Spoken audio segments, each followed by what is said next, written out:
দাদি আপনার কি দুঃখ? বাপরে বাপ, এটা ঘর না অন্য কিছু? এটা তো মনে হয় যে আপনার বরকি ঘরও তো মনে হয় অনেক বড় হয়। তো মনে হয় আমরা ছোটবেলা থেকেই খুব কষ্ট করেছি। আমার জমি নাই, কিছু নেই, আমার বাপেরও নেই, আমার যে বিয়ে হয়েছে তারও ঘরের বাড়ি তো কিচ্ছু নেই। তবে আসলে আমি অতটা ধনী মানুষ না, কথা হচ্ছে আমি আমার সামর্থ্য, আমি নিজেও দেখি যে আসলে যখন ছেলেরা বড় হয়ে যায় বাবা মার কাছে তখন তারা মনে হয় বোঝা মনে হয় যে। আসসালামু আলাইকুম ভিউয়ার্স, মানবতা পেজের পক্ষ থেকে আমি মোহাম্মদ আবু রায়হান আবারও আসলাম এক অসহায় বৃদ্ধ মার কাছে। আমি শুনবো তার জীবনের কাহিনী, তার মানবতার কাহিনী। তো চলুন আমি সেই দাদির সাথে কথা বলবো। দাদি কেমন আছেন?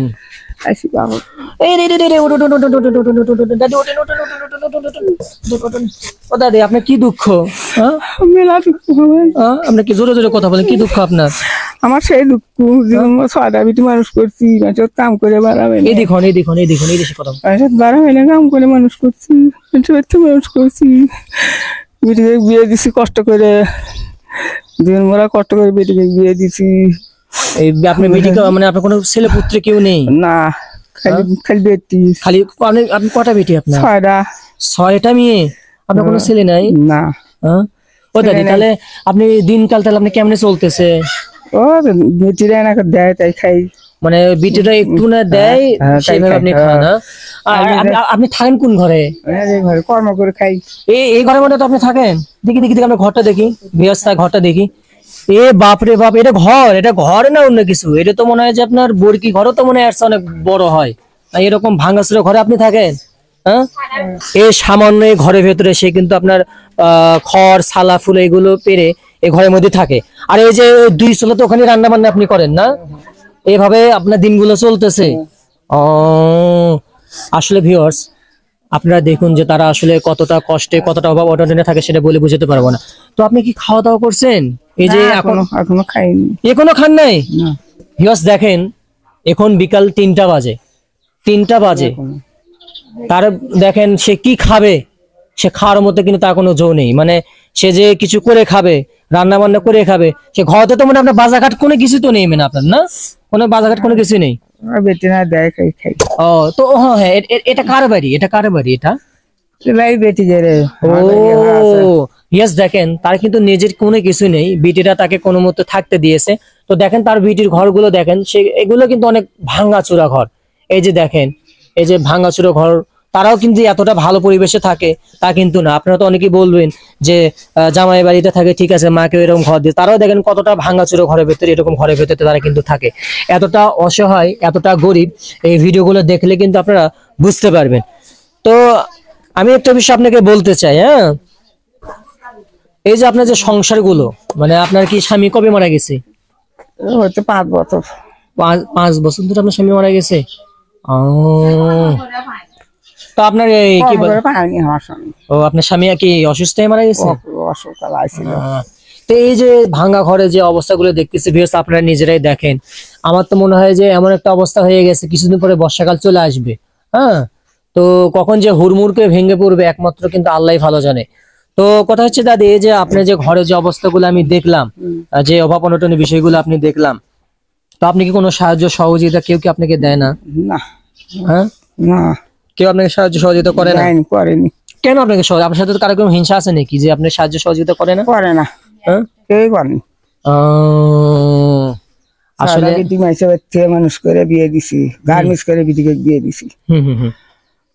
তিন কথা হচ্ছে কি, মানে আমার একটা এমন অবস্থা যে আপনার জামাই আছে, আর এক বিটি আপনার ডিভোর্স হয়ে গেছে, মানে সারিয়ে নিয়ে যাচ্ছেন, আরেক বিটি পাগলি। হচ্ছে কপাল হারলে নাকি চারিদিক দিয়ে হালে, বুঝছেন? তো একটা কথা আছে যে মানে কি বলবো, যখন মানুষের বিপদ আসে চারদিক থেকে নাকি বিপদ আসে, আর বিপদ হলে চারদিক থেকে বিপদ হয়। এমনি অসহায় বৃদ্ধ মহিলা, তার 6টা মেয়ে, কোনো ছেলে সন্তান নেই, তার মধ্যে একটা মেয়ে পাগলি, একটা মাত্রবে চলে আসছে, আর তার নিজেরও কোনো বাড়ি জায়গা। আচ্ছা আচ্ছা, স্বামী বাড়ি জায়গা বলতে কি কিছুই ছিল না? সব দিচ্ছে না, দেয়নি। মানে দেওরা তারা সদ দেয়, ওরা দিচ্ছে না। ওরা হলে 5-6 জন। তো আসলে দেখেন গ্রাম অঞ্চলে আমরা যারা আছি, জায়গা জমি নিয়ে অনেক মানে কষ্ট হয়, অনেক ইয়ে হয়। তো আমি আপনার যে ঘরটা দেখলাম, আমার তো মনে হয় যে এই ঘরের ভিতরে আপনি কেমনে থাকেন? এই যে একটা শীতকাল যে যাচ্ছে, হ্যাঁ, আপনি কি কোনো কম্বল কি কোনো কিছু পাইছেন? না, কোনো অনুদান কোনো কিছু পাননি না? আমি কিছু পাইনি। কিছুই আপনি পাননি? না। আরে কি বলবো যে এটা বলে বলে বলে বোঝার মতো না। তো আপনার জামাই আছে না? আপনার জামাই আছে না? জামাই কোথায় আপনার? জামাই নেই, আপনার মেয়ে আছে? হ্যাঁ, আমি কাইলে ও ও, এদিকে আসেন আপনি। ও, ইনি আপনার মা হয় না? তো আপনার মায়ের যে পরিস্থিতি, এটা কতদিন থেকে হচ্ছে? আমার মা তো মনে হয় আমরা ছোটবেলা থেকেই খুব কষ্ট করেছি। আমার জুত জমি নাই, কিছু নাই, আমার বাপেরও নাই। আমার যে বিয়ে হয়েছে তারও ঘরের বাড়ি তো কিচ্ছু নেই। তারা ছোটবেলা মনে হয় বাবা মাথে মারা গেছে। পরে মনে হয় যে আমরা কোনো মোরকার মনে হয় বিয়ে শাদী হয়েছে, তারপরে যেটুকু আল্লাহ করবে দিছে এটুকু আমাদের ঘর বাড়ি করছি। আর মা এক মনে করেন এইটুকু দেখার জন্য থিয়ে গেছে বাড়ি। তো একটা বিষয় দেখেন, আমি একটা বলি, এই আপা যে যদি কোনো কিছু আমার মাজুর পায়, কোনো অনুদান, তো একটা বিষয় দেখেন, এই উপকারটা কে করে? অনেক সময় দেখা যায় আপনার ছেলে সন্তান যারা আছে, আমি তো এগুলো মানবতা নিয়ে ভিডিও তৈরি করি, আমি নিজেও দেখি যে আসলে যখন ছেলেরা বড় হয়ে যায় বাবা মার কাছে, তখন তারা মনে হয় বোঝা মনে হয় যে এদেরকে তাড়াতাড়ি খেতে দিতে পারলে মানে একটা বাড়তি একটা ঝামেলা মনে হয়। অনেকে দেখেছি, কিন্তু দেখেন এই আপনার কথাই বলি, তার 6টা বোন রয়েছে, 2টা বোন, একটা বোন তো ডিভোর্স হয়ে গেছে, একটা বোন পাগলি। আর আরেক বোনেরও অশান্তি, আরেক বোনেরও স্বামী ভাত দেয় না, ওই মনে মানুষের বাড়িতে কর্ম করে খায়, তা ওই এবার আসেনি। আর একটা মনে হয় ছাড়ে একবারই হয়েছে, আর একটা একবারে পাগলি। দেখো তো 3টা বোন মনে হয় লড়ি, মনে হয় যে চারিদিকে সমস্যা। তো দেখেন এরকম মানুষ কিন্তু খুবই কমই পাওয়া যায়, যে আসলে তার নিজের বাড়িতে জায়গা দেয়া। আর আপনার স্বামী থাকলে আরো অনেক ভালো হতো, তার সাথে কথা বলতাম, যে আসলে তার মতো মানুষও হয় না। কয়জন বা আছে তার শাশুড়ি শ্বশুর শাশুড়ি এভাবে জায়গা দেয়? সবই জানে, দেখে এই জন্য রাখছে মনে হয় যে যেটুকু পাই দিচ্ছি তাকে। না, এটাই অনেক কিছু। কথা হচ্ছে আপনি যে এরকম হাই হুলস্থ ঘরে আছেন তা তো না। কথা হচ্ছে আপনি যতটুকু পারছেন দিন এনে যে দিন খাওয়ার পাইছি মায়া কেটে মনে হয় যে এটাই শান্তি। তো দেখেন কথা হচ্ছে যে আমরা যখন এগুলো মানবতা বিষয় নিয়ে ভিডিও তৈরি করি, তখন আসলে কতটা যে খারাপ লাগে সেটা বলে বোঝাতে পারবো না। মানুষ কতটা কষ্টের ভেতরে থাকে। আপনি এই বৃদ্ধা মহিলা ঘরটা দেখলেন, হ্যাঁ, তার জামাই ঘরটাও দেখলেন, তারা যে এতটা অসহায়, তাদের ঠিক মতো সংসার চলতেছে না। তো দাদি, আমি তো আপনি অনেক কথাবার্তাই শুনলাম, আসলে আপনার কথাবার্তা শুনে আমার নিজেকে অনেক খারাপ লাগলো, হ্যাঁ, তবে অনেক ভালো লাগলো। আপনি এই যে এরকম একজন সুযোগ্য একটা মেয়ে রয়েছে যে আপনাকে জায়গা দিয়েছে, আপনার একদম ভালো একজন জামাই রয়েছে। আমি তো ঘরের অবস্থা খুবই খারাপ দেখলাম। তো আপনি চাচ্ছেন যে আপনি এই ঘরটাকেও একটু ঠিকঠাক করে দিলে, মেরামত করে দিলে আপনি অনেক খুশি হবেন, হ্যাঁ, তাই না? তো ভিউয়ার্স দেখেন, তার কিন্তু একটাই আশা, যদি কোনো ব্যক্তি এই অসহায় দাদি মা যেটাই বলি না কেন, আপনারা যদি তাকে একটু হেল্প করতে চান, তাহলে এই যে দেখেন তার যে ভাঙাচোরা যে একটা ঘরে কি ভয়াবহ অবস্থা। আমার তো মনে হয় যে একটা বাচ্চা ছেলে ঢোকা মারলে উল্টে মুল্টে সব পড়ে যাবে, হ্যাঁ, এরকম একটা অবস্থা হয়ে আছে। যদি আপনারা কেউ এই অসহায় এই বৃদ্ধা মাকে একটু সহযোগিতা করতেন। আসলে গ্রাম্য মানুষ তো তেমন কথা বলতে পারে না, হ্যাঁ, আমরা হয়তো কথাবার্তা বলতে পারি, তারা একবারে গ্রাম্য মানুষ, আদিম যুগের মানুষ, ওইভাবে কথা বলতে পারে না।